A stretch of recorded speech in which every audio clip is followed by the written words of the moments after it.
Welcome back to the Hero Whispers. You are live with Jeannie Marie, your host and Chief Supergirl, founder of supergirls.com. That's two L's, the second L for love. We are here on our podcast, The Hero Whispers, which is all about inspiring and empowering college women to launch from college to the real world. We are in the business of inspiration.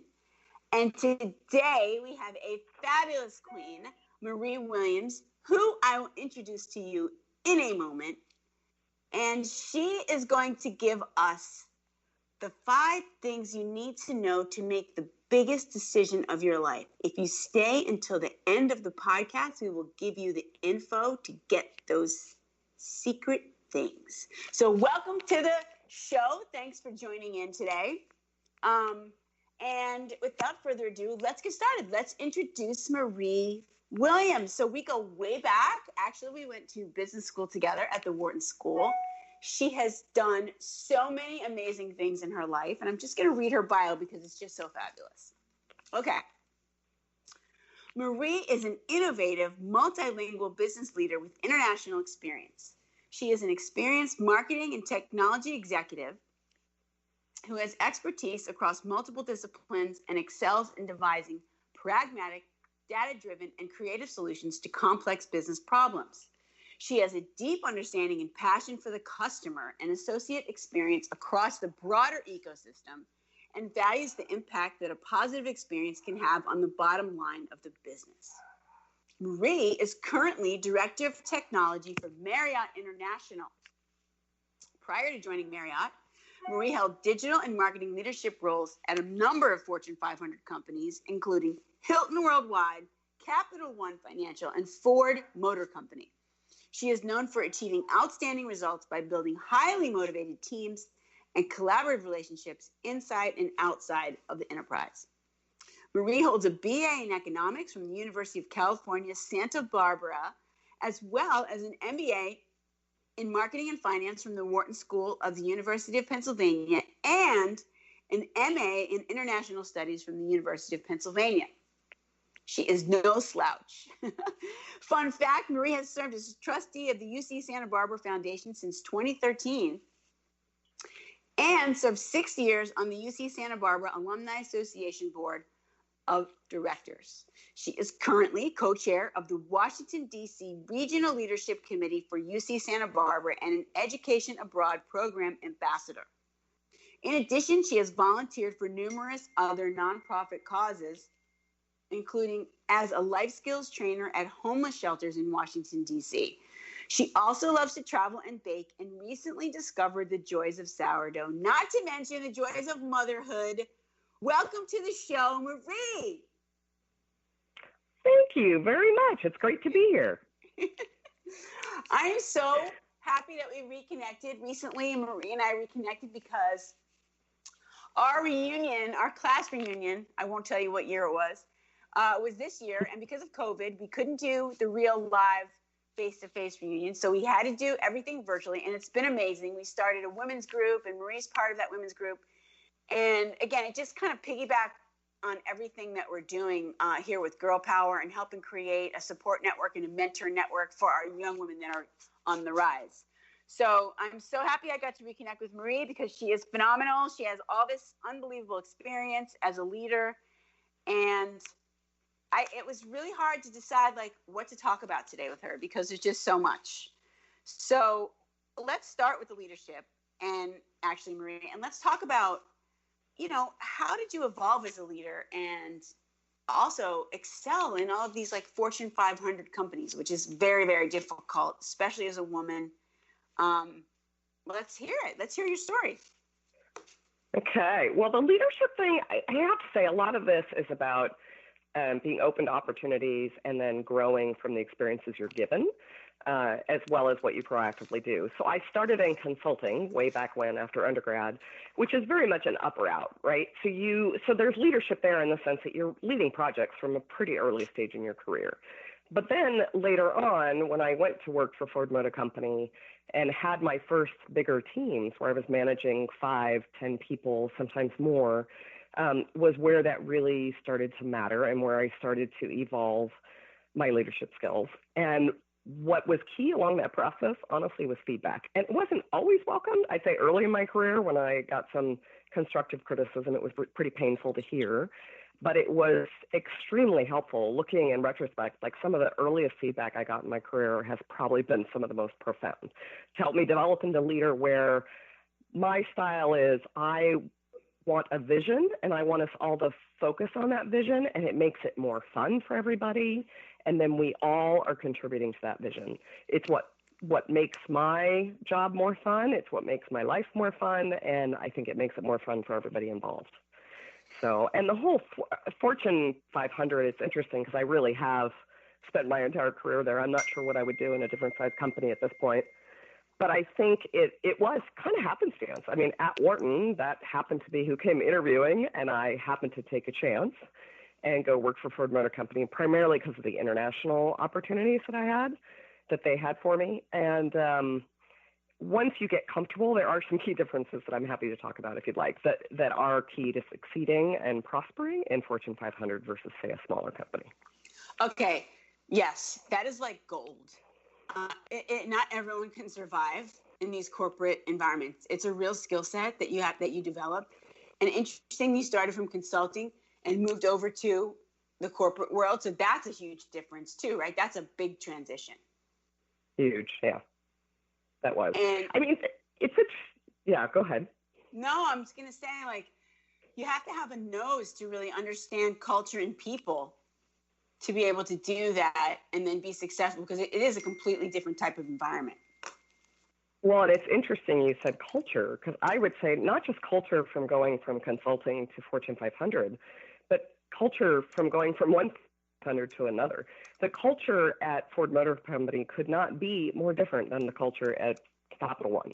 There are some similarities in the sense that they're large companies, so relationships are that much more important, and networking is that much more important, but the cultures are so different. So a lot of it is just finding the right fit, whether it's Fortune 500 company or not.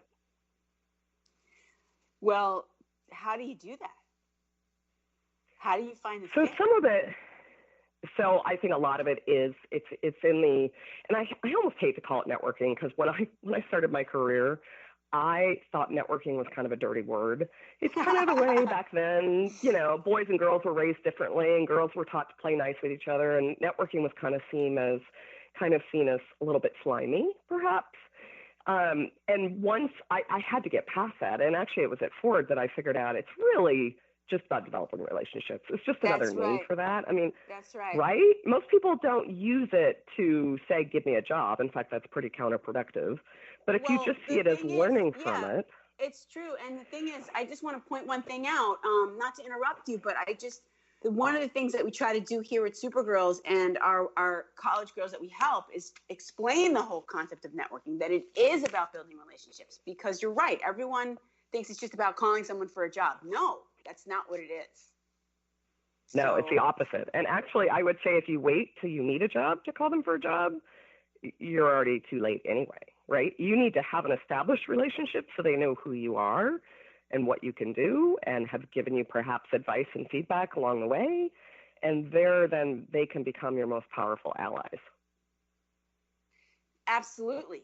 So if these women, just as a scenario, these women, a lot of them don't have, haven't had a lot of work experience. So how do they, in your opinion, how do they go out there and start to build this network? What are some good ideas, some good tips that you can offer? So I would say start with people you respect. And it could be, since they're just starting out, they may not have a lot of folks they work with, but maybe it's colleagues of their parents that they've gotten to know, maybe friends of their parents that they think are smart and successful, and they want to learn from them. I think that's really, to me, the mindset that you take with networking is you want to learn from these folks. And then you need to reach out, and it needs to be non-threatening. It's not, I want a job, but hey, most people, one of the secrets that most people don't realize is that most people love to mentor. Most people love to give their advice and help other people.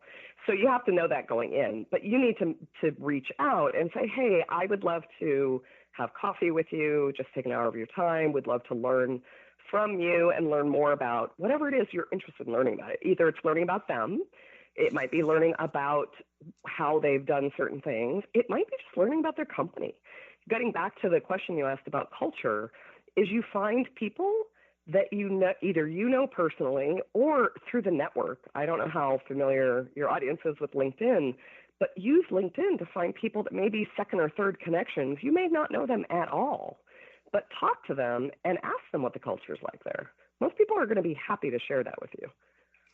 It's true. People don't realize how, to your point earlier about mentoring, everyone wants to help, especially, to pay it forward and to really help people so that they maybe can avoid some of the mistakes that we may have made.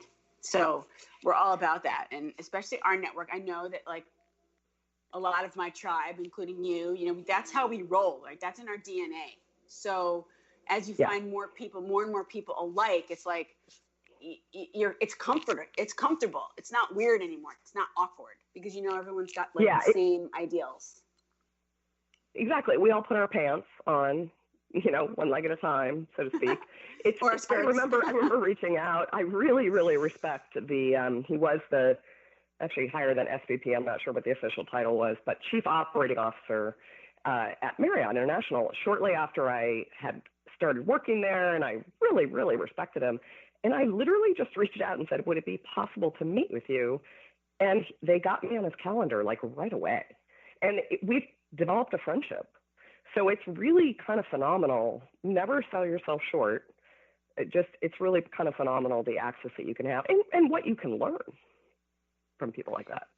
It's so true, right? I mean, and no fear, just shamelessly ask for what you need or what you want. Right. It's okay. What's the worst that can happen? What's the worst that can happen? They just don't respond. That's okay. Exactly. You can deal with that. Exactly. So you mentioned that you went to Ford because of the international opportunity, and I know that took you on a really cool adventure. So why don't you share a little bit about that? Yeah, huge. So I studied abroad when I was an undergrad. I did an education abroad program, and after that I was bit with the bug. So I was looking for companies that had that, and with Ford, they sent me over. I worked at Jaguar in England. So I lived in England for 2 years and worked on the development of the new Jaguar X-Type. And then after a couple of years, then I moved to Germany, which is where I had studied abroad and speak the language, and then worked there for another couple of years. So it was a phenomenal experience, just personally and professionally, and amazing. Would love to repeat it someday. But it was, it's really interesting. The cultures are obviously different at all those different companies, but a lot of the same rules really apply. It is about relationships. It's about figuring out the culture so you can avoid some of the big blunders that people tend to make. That becomes more important when you go internationally. But it was phenomenal. I'm so thrilled that I had those experiences. Such a journey, and I'm sure that helped you climb the leadership ladder too, when you have that experience in these bigger companies. Would you agree? Yes. I hesitate a little bit. So yes, it was incredibly personally rewarding. And yes, it is a wonderful thing to have on your resume that you had the international experience. Weirdly enough, at a lot of bigger companies, they don't necessarily value the international experience as much as you might think. Wow. So yeah, it's really kind of, it was always kind of funny. I wouldn't change it for the world. I'm very, very happy I had the experience. But as an example, Ford Motor Company, which, by the way, has probably the best program for sending executives overseas and then bringing them back home, the best. Of any of the companies I've worked for, they have the best program for that. And they hold your hand along the way and handle all the logistics of it and everything else. When it came time to getting home, you basically have to network interview yourself into a job from overseas back in Michigan, which is a little difficult to do when you're across the world. When you're so far away. And they have the best program. Yeah, exactly. So I'd say it's interesting. I mean, a lot of the companies, the company I work at now, Marriott International, it has